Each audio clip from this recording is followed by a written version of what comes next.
Cedar Rapids QuadCon. How you doing? Woo! Excellent, thank you. So for our first panel, we have Kristofer, who was the head writer on the original iconic MTV's Beavis and Butthead, also the voice director, performed many of the supporting cast. He's done also a lot of head writing and producing for the Tom Green Show, for Blue Mountain State, has co-written for the 40-year-old version and Joe Big Taylor, is also written for Metalocalypse and Super Ninjas on Disney, and was a man. I was missing my notes here. So Nickelodeon Super Ninjas, and then was a man of many talents for Disney's series Kirby Buckets. Yeah, for that I was the showrunner, so I was in charge of absolutely everything, but I also wrote and directed episodes as well. Oh, there we go. Can you hear me better now? Sorry about that. Yeah, so on Kirby Buckets, I was the showrunner, executive producer, but I also directed, I wrote episodes, and I oversaw every single aspect of the show. Excellent. So that is core essence of the show right here. Yeah, in many ways. I mean, yeah, I lived that show for 3.5 years nonstop, so yes, yeah. Well, so you've done a lot of work. Can you tell us a little bit how you got into the job of writing, producing, etc.?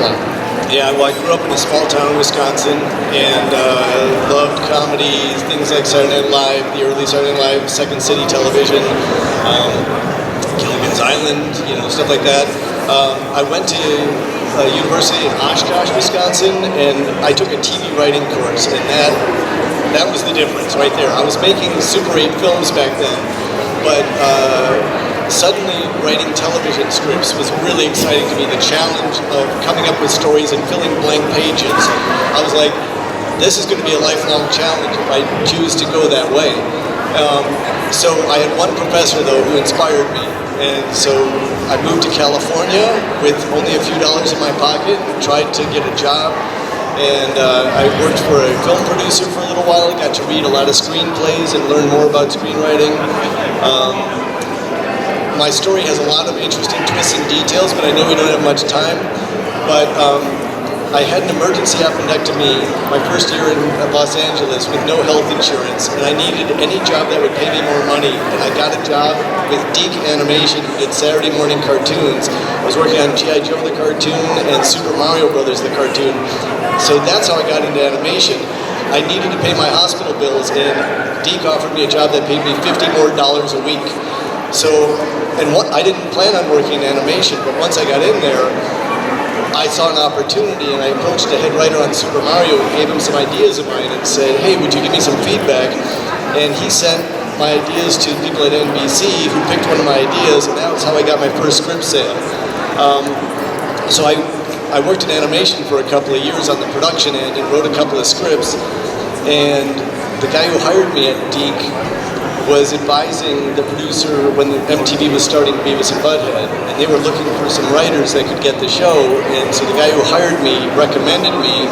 I sent some ideas to Mike Judge, and Mike liked the ideas, and I started writing scripts freelance from California while Beavis and Butthead was getting made at MTV in New York, and things were going so well that Mike asked me to come to New York and work a couple of record sessions with him and then rewrite the scripts while we were recording, and I did some voices in those episodes. The first ones I worked on with recordings was an episode called Cow Tipping, where I played the chainsaw-wielding farmer, and then I also did Kyler in Most Wanted, the killer with the word killer tattooed across his forehead. Butthead wants a tattoo of a butt-shaped tattoo on his butt, and Kyler's just the person to give him that tattoo. So I did those records with Mike, and we rewrote the scripts, and it went so well that Mike said, we need to bring you on full-time as the voice director for the series, which means you direct the actors who come in, including Mike, to read all their dialogue and record it, give them feedback and direction, and then I would go and do voices, and Mike would give me direction. And then I would supervise the cutting of the entire dialogue track and build the audio of the episode. And then the script and the audio track would go to the directors who would begin animation. And things were going so well, and Mike and I were rewriting scripts during the record sessions. We were short one script at the end of season 3. And we made up a script. Like, we were just like, well, what should we do? We need another script. So we came up with the idea for what became the Great Cornholio. And this was right after there was a big fire controversy in Ohio, and MTV said, Beavis is never allowed to say the word fire again. Yes, fire. And we were clever. Like, we had one where, like, in Burger World, like, our little wink to the audience, there was one episode where Beavis is standing at the French fry fryer, and he goes, fryer, you know. And then there was another one, an episode called Liar, Liar, where he goes, liar, pants on, oh, you know, and he just stops short. But anyways, so we're like, okay, Beavis can't say fire anymore, so what should we do? And at the exact same time that we wrote this idea, there was an article I read in the New York Times that said, a study said sugar doesn't cause hyperactivity in kids. Now, prior to that, Beavis sniffed gas right out of the stove. He sniffed paint and glue, and MTV said, well, he can't do that anymore. And it's like, well, how can we make him act weird? And I'm like, I said, this study claims that sugar doesn't cause hyperactivity, and I call bullshit. Because I've seen enough kids, myself included, that if you drink enough caffeinated soda and candy, you start vibrating, you know? And so we started talking about it, and we're like, let's do that. So we started writing the episode in the record session. I went home that night, and I wrote the beginning to the episode and the end to the episode, where they go to Stuart's house, and she tries to serve him a healthy breakfast with breakfast burritos. And they're like, what is this crap? These aren't burritos. You know, there's X in this. You know, and so then they start looting the cabinets and eating all the sugar and caffeine and everything, and that became his transformation. And so I still have my original script with the beginning and the end of that. But in the middle, Mike and I were like, we're going to figure this out while we're recording. But what's cool is I just wrote like 10 lines of dialogue that I saw would sound funny when Beavis had that sort of pseudo-Mexican accent. And so I wrote the most famous line of dialogue I'll ever write in my entire life, and I knew it quickly when I wrote, I need TP for my bunghole. I'm like, watch, people are gonna like this, you know, and I just had a feeling. And when it took off, and that became sort of like the most iconic phrase, you know, that, and are you threatening me? But I also, in that list, I wrote, like, you know, I would hate for my bungholio to get polio, and things like that, you know? And I thought, well, those will sound funny with a semi-Mexican accent out of this little spazzy white kid. And so that episode, Mike and I were on the same wavelength, and Mike said, you need to be the head writer of the series from now on. So the Great Cornholio was the moment I also took on the title of head writer.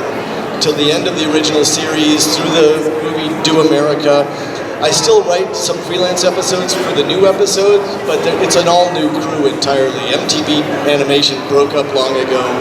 Mike is still running the show, but it's a lot of really young people now, you know, working on the show who weren't part of the original series, but me and a couple of the other original writers still write some of the scripts. And I'm sorry, I'm not giving you time to ask questions, but something really cool happened 2 days ago. So me and Greg Robianski, an original writer of the show, the last episode of the new ones we've written that'll air hopefully later this year, is we did a new Cornholio episode where it's old Beavis becoming Cornholio, and we called it Old Holio. So I guess I'm spoiling this a little bit, but it's like, okay, what makes Old Holio different? Well, Beavis has got a lot of aches and pains now. He's old, and he needs his meds, and he's waiting in line at like a CVS or Walgreens, and the line is too long with other old people waiting for their meds, and he can't take it anymore, so he just goes back in and starts helping himself to the shelves of meds back there, and he becomes Old Holio. And then he grabs one of those motorized scooters, and he needs TP, so he fills the basket with TP, and he leaves, and now he's a wanted man. So he's riding loose through Highland with TP, and I'll just say that fire gets involved, and I wanted it to be like, hopefully this is the last time we ever see Cornholio. If it is, I want him to go out with something epic. And so the idea of Old Holio on a motorized scooter driving down the highway with flaming toilet paper and a police gauntlet with orders to shoot to kill. So I did spoil part of it, but I think you'll still like it. The coolest thing that happened 2 days ago was Paramount Plus did something they've never done, even on MTV. And if you come see me later, and I don't have too much of a line, I can just show you a clip on my phone. But they hired John Frizzell is the composer that Mike Judge likes working with. And John Frizzell composed a a symphonic soundtrack to that episode of Old Holyoke, and another one with Smart Beavis and Butthead called The Discoverers, I think is the title of it. And so a 50-piece orchestra Thursday morning in Vienna, Austria, and me and Greg and Lou Morton, who's co-producer of the current series, we were all watching it live. Like it was at 7 a.m. Central Time because it was nighttime in Vienna, and in LA it was 5 a.m. and we were all watching a 50-piece orchestra, a symphony playing to the scenes from Old Holyoke. Mind-blowing experience. Like, how did it get to this? You know? And these people are amazing. I mean, it's stuff that is as high a quality as you can imagine. You know, a symphony out of Vienna scoring 2 Beavis and Butthead episodes. So that's something you guys can look forward to. They don't have an air date yet when they're going to stream, but supposedly, hopefully, later this year. So, anyways, little spoiler for the few of you paying attention. Nobody else, except people who work on it, know this. So, you know. So I hope you like it. Yeah, we appreciate that teaser. Yes. We will all shiver in just patient. Thank you. I want to make sure to give the audience a couple chance to ask some questions. I also have some if you don't, but let me give you all first crack. So, Are we ever gonna know like Beavis's first name? Because I know his mom's name was it like Shirley Beavis? Are we ever gonna know his first name? I hope not. So the question is, are we ever going to learn Beavis's first name? Now, my personal instincts is I hope not. But if you do, that's got to be like last episode ever kind of stuff. And I get the feeling from Mike that like, yeah, he burns out on Beavis and Butthead, then he goes and does other projects, and then he sort of wants to come back. He'll come back again and do some more. So that could be one of those things that, you know, eventually it feels right and the time is right. Kind of like, you know, like some of that stuff's been teased, like obviously Dude America meeting their fathers in the desert. You know, David Letterman is one of the voices of the fathers, and he's not credited with his own name on that. I think it was like Earl something, you know, as Beavis's, you know, Butthead's dad. But anyways, Letterman, we recorded him. We went to Late Show and recorded him doing Beavis's dad, or Butthead's dad. Yes? Will we ever get to see the return of Daria? Will we ever get to see the return of Daria? You know what? She does appear in the Smart Beavis and Butthead episodes in the new season. It's different though than what you're expecting. She's not just a kid walking along the streets anymore. She appears in a different fashion. But yes. One of my all-time favorite writers from Beavis was Daria. Yeah, cha-cha-cha. Yeah, that was where they were mud wrestling, right? Yeah, I think so. Yes. Yeah, and Daria was supposed to have her own series a couple years ago, and I don't know, I don't think it's gone through yet. So you might see her with her own series. Daria's got a huge following still. There's a hardcore fan base. Just one quick question. The industry at the time, I think that this would promote videos. I just wondered what that was like as they discovered that there was a lot of lampooning of the videos. Because I think years later they no longer wanted that issue of showing the videos. Well, so the question's about music videos and how did the music industry respond to it. It was mostly a badge of honor. Like White Zombie famously, their sales went through the roof when Thunder Kiss 65 appeared on the show. Still one of the greatest songs of the 90s.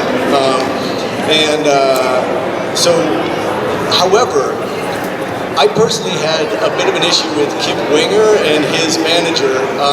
Kip Winger blamed us for ruining his career. I don't know if you know Kip Winger, but he did that song called 17, where he's singing about she's only 17. Her daddy says she's too young, but she's old enough for me. Yeah. But Winger was on, what's that? Oh, yeah. But he had to blame us, but he's not wrong. I mean, Beavis and Butthead's t-shirt said Metallica and AC/DC, and Stewart's said Winger. Not cool. That didn't help at all. So he was the one person who was really upset. There was that band Halloween back in the day. Like, Beavis and Butthead thrashed their video, and the lead singer from Halloween is quoted as saying, "That was fucking awesome. I would have been pissed if you would have liked it." You know, so some people had a great sense of humor, you know, but Kip Winger did not. Yeah. He might be a great guy, but who knows? Oh wait, I'm sorry, I have one more thing. When they didn't do music videos later, that was a music rights issue because the band started wanting to get paid for the rights to their music and MTV didn't want to pay them. But early on, MTV didn't have to pay them because they ran all these music videos without paying them. And so, but when it became a money issue, that was it. Sorry. So it's a more of a two-part question about New America. When you guys found out you were making a movie, what was the writing process behind the plot and everything? Yeah. Yeah, the question is about the writing process of Beavis and Butthead Do America. You know, Mike tells an interesting story. One of the first meetings he had was David Geffen was attached to be a producer, and he wanted it to be live action. And Mike was like, oh no, and had to talk David Geffen, who was extremely powerful, out of that idea. So at the time, among the writers on Beavis and Butthead, Joe Stillman was the only one who had written a movie script at that point. And Joe's a very funny writer. He's gone on to co-write a couple of the Shrek movies. And so Mike just turned to Joe and said, hey, you've written a screenplay. You want to co-write it with me? So Joe did a first draft. Mike, punched it up and worked on it. And then I came in to do a lot of punch-up and add jokes and fix a few story issues. And then another one of our great early writers, Larry Doyle, who wrote some of the all-time great episodes too, he did some jokes and punch-up.